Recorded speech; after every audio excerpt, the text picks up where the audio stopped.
क्या आप जानते हैं कि बाबरी मस्जिद भारत ही नहीं एशिया की सबसे मशहूर मस्जिद मानी जाती है। ये मस्जिद निर्माण और स्थापत्य कला का सबसे बेहतरीन नमूना थी। इसे भारत का इस्लामी द्वार भी कहा जाता था। बाबरी मस्जिद को बनाने में 2000 मजदूरों ने हिस्सा लिया। इसे बनाने के लिए दुनिया भर से इंजीनियर और आर्किटेक्ट बुलाए गए थे। ये भारत की एकमात्र मस्जिद थी जिसमें सबसे पहले वॉइस रिफ्लेक्शन टेक्नोलॉजी का इस्तेमाल किया गया। बाबरी मस्जिद का निर्माण 1528 ईस्वी में बाबर के सेनापति मीर बाकी ने करवाया था। ये 16वीं सदी में बनी उत्तर प्रदेश की सबसे बड़ी मस्जिद थी। बाबरी मस्जिद इस्लामी वास्तुकला का सबसे बेहतरीन नमूना थी। इसे बनाने के लिए दुनिया भर से पत्थर लाए गए थे। ये भारत की अकेली मस्जिद थी जिसमें सबसे आधुनिक एयर कूलिंग सिस्टम का प्रयोग किया गया। इस मस्जिद में ऐसी तकनीक इस्तेमाल की गई जिससे अंदर कभी गर्मी महसूस नहीं होती थी। बहुत कम लोग जानते हैं कि बाबरी मस्जिद को बनाने के लिए अयोध्या में कई भट्ठे स्थापित किए गए, जिनमें खास तरह की ईंटों का निर्माण किया जाता था। इस मस्जिद को बनाने के लिए जिन ईंटों का आविष्कार किया गया वो आज पूरे भारत में इस्तेमाल की जाती हैं। आपको ये जानकर शायद हैरानी हो कि बाबरी मस्जिद कभी अयोध्या की सबसे ऊंची इमारतों में से एक थी। एक समय इसमें पहुंचने के लिए बड़ी बड़ी सीढ़ियों का सहारा लेना पड़ता था। बाबरी मस्जिद में बनी मेहराब 200 फीट ऊंची थी, जिसे अजान देने के लिए इस्तेमाल किया जाता था। बाबरी मस्जिद भारत की अकेली मस्जिद थी जिसमें वॉइस रिफ्लेक्शन टेक्नोलॉजी का इस्तेमाल किया गया। बाबरी मस्जिद को इस तरह से डिजाइन किया गया था कि अगर कोई इसके गुंबद के नीचे खड़े होकर बोलता तो उसकी आवाज पूरी बाबरी मस्जिद में सुनाई पड़ती। ये अयोध्या की सबसे बड़ी जामा मस्जिद भी थी।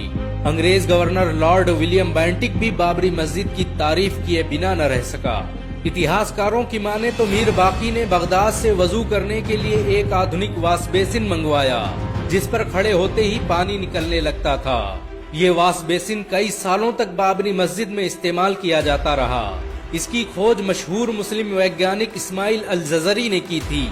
अल-जज़री दुनिया का पहला वैज्ञानिक था जिसने सबसे पहले क्रैंकशाफ्ट को इजाद किया, जिसके बगैर आज किसी इंजन को नहीं चलाया जा सकता।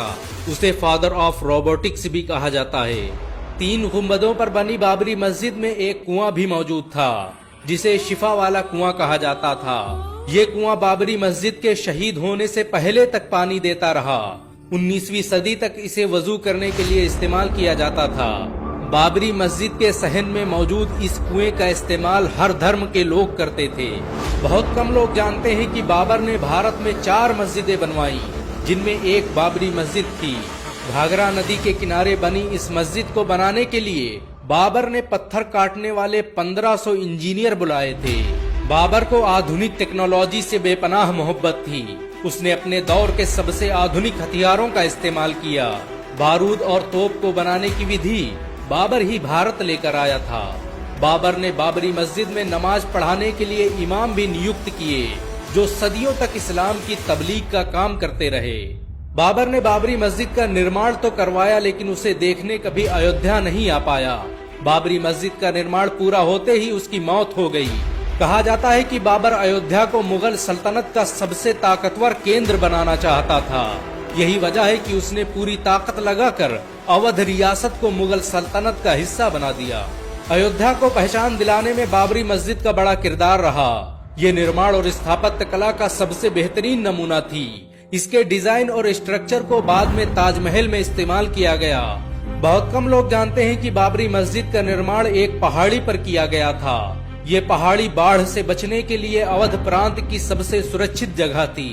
बाबरी मस्जिद को मंदिर बताने का सबसे पहला काम निर्मोही अखाड़े ने किया। 1853 में नवाब वाजिद अली शाह के दौर में सबसे पहले इस मस्जिद की जगह मंदिर होने के शगुफे ने जन्म लिया और देखते ही देखते एक युद्ध में बदल गया। अंग्रेजों ने जांच पड़ताल की और इसे मस्जिद होने का सर्टिफिकेट दे दिया। आपको ये जानकर शायद हैरानी हो कि तुलसीदास ने अयोध्या में बैठकर ही रामचरितमानस लिखी, लेकिन उन्होंने किसी मंदिर को गिराकर मस्जिद बनाने का जिक्र नहीं किया और न ही इतिहास की किताबों में इसका कोई ठोस सबूत मिलता है। जज से लेकर सरकारों ने कई बार बाबरी मस्जिद को मुसलमानों का धर्म स्थल बताते हुए ऐतिहासिक फैसले दिए। 1949 में सिविल जज ने बाबरी मस्जिद को मुसलमानों की मिल्कियत बताते हुए कहा कि इस पर मुसलमानों का हक है और ये एक मस्जिद है जिसका निर्माण बाबर ने करवाया था। बहुत कम लोग जानते हैं कि बाबरी मस्जिद में जिस दिन मूर्तियां रखी गईं वो जुमे का दिन था। इसी विवाद के बाद फैजाबाद कोर्ट ने मस्जिद में ताला लगा दिया। जिस वक्त बाबरी मस्जिद के साथ ये सब हो रहा था उस वक्त कांग्रेस की सरकार थी। नेहरू ने इस विवाद को सुलझाने के लिए तत्कालीन सीएम गोविंद बल्लभ पंत को आदेश दिए, लेकिन उन्होंने नजरअंदाज कर दिया। 1986 में राजीव गांधी ने मस्जिद के कपाट फिर खोल दिए और उसी वक्त राम मंदिर आंदोलन की शुरुआत हो गई। अडवाणी की रथ यात्रा ने सब कुछ बदल दिया। ये रथ जहां से गुजरा वहां की आबो हवा बदल गई और भारत में एक नई राजनीति का आगाज हो गया। 6 दिसंबर 1992 में अयोध्या में कार सेवा का ऐलान हुआ और फिर चंद लम्हों में 2 लाख कार सेवकों ने बाबर की बनाई इस मस्जिद को धूल में मिला दिया। बाबरी की शहादत भारतीय संविधान का खुला मजाक थी। ये भारतीय इतिहास का काला दिन था। सरकार, अदालत और नौकरशाहों के आंखों के सामने जो हुआ वो अपने आप में एक दस्तावेज है। बाबरी मस्जिद को जिस वक्त शहीद किया गया उस वक्त अयोध्या में धारा 144 लगी हुई थी। बाबरी मस्जिद की शहादत के बाद भारतीय रुपये की वैल्यू अचानक 6% घट गई और महंगाई आसमान छूने लगी। बाबरी की शहादत पर बेरोजगारी इतनी बढ़ी कि आज तक उसे कम नहीं किया जा सका। बाबरी मस्जिद की शहादत के बाद हुए दंगों में भारत को 9,000 करोड़ रुपए का नुकसान हुआ। बाबरी मस्जिद भारतीय इतिहास की सबसे विवादित मस्जिद मानी जाती है। इसके केस में 10 लाख से अधिक पन्नों और 2000 से अधिक दस्तावेजों का इस्तेमाल हुआ। बाबरी मस्जिद के शहीद होने के 10 दिन बाद एक इंक्वायरी कमीशन बनाया गया जिसे 3 महीने के अंदर रिपोर्ट पेश करनी थी, लेकिन उसने 17 साल बाद अपनी रिपोर्ट पेश की और इस तरह लिबराहन आयोग भारतीय इतिहास का सबसे खराब इंक्वायरी कमीशन बन गया। बाबरी मस्जिद की शहादत के जिम्मेदार लोगों पर केस दर्ज करने में सीबीआई को 1 साल लग गए। सीबीआई ने 49 लोगों पर केस दर्ज किया जिसमें सारे लोग बरी हो गए और इस तरह बाबरी मस्जिद को किसने शहीद किया ये आज तक किसी को पता नहीं चला।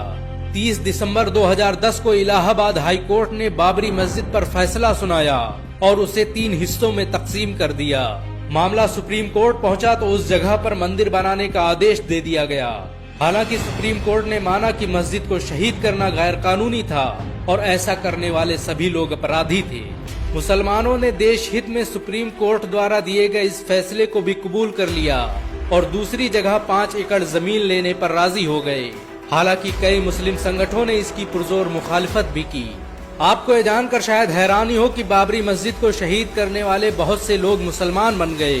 बाबरी मस्जिद पर पहला फावड़ा चलाने वाले बलबीर ने 2 साल बाद इस्लाम कबूल कर लिया और अपना नाम आमिर रखा। उन्होंने पूरे भारत में 100 से अधिक मस्जिदें बनवाई।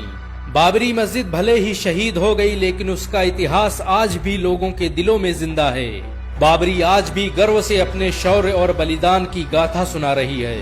अगर एक मुसलमान होने के नाते आपको गर्व महसूस हुआ हो तो इस वीडियो का लाइक और शेयर जरूर करें।